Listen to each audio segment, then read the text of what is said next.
So when you see that it's expired, don't stress.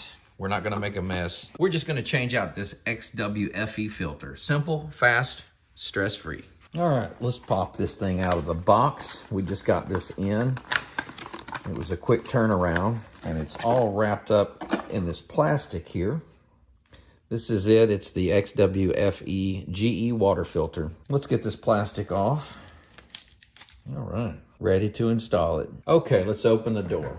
So the first thing we want to do is just pop open this little door. Now notice where the filter is, what position it's in. So you see the XWFE letters here. You see the GE logo here. This is how we want it to look when we do the final install. So the first thing we're going to do, you see this little clip here and clip here. This is just attached to that. You just gently pull that out, and then you take the filter and you just carefully turn it counterclockwise. And watch this closely. Listen.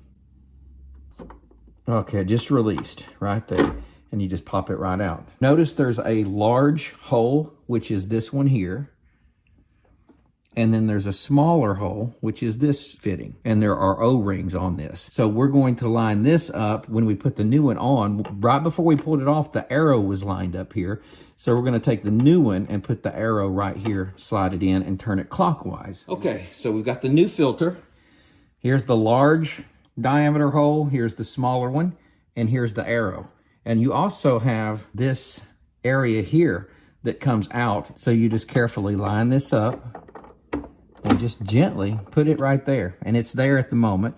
Now we've got it there, it just popped in, turning it clockwise, and you see once again, you have the letters out front with the GE logo. We can just snap it back into this little clip, and it's installed. Then we just simply shut this little door with a click. So it's still showing expired, and there's some work we still need to do. We're gonna reset this, but before we do, we're gonna go ahead and run some water through the system to clear it out. Now what we wanna do is flush the water filter and purge out all of the air and get the first 2 gallons of water out of the filter before we start using it for drinking water. So on the GE profile, you have something called autofill. It will sense the glass.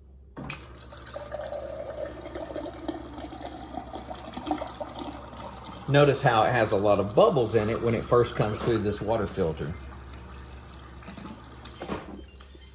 So this glass holds about 14 ounces. We're going to continue doing this until we get out 2 gallons. And be aware, it's normal for the water to be a little discolored when it's first coming through the filter. But after a few glasses, it'll come out perfectly clear. Open the panel once again. Before you put your new water filter in, it's recommended that you wipe any drips off so that you can come in after you've got the new one in and just test and make sure that you're good and dry. And we're dry. We ran 9 glasses of water through here and we're completely dry. So all is good.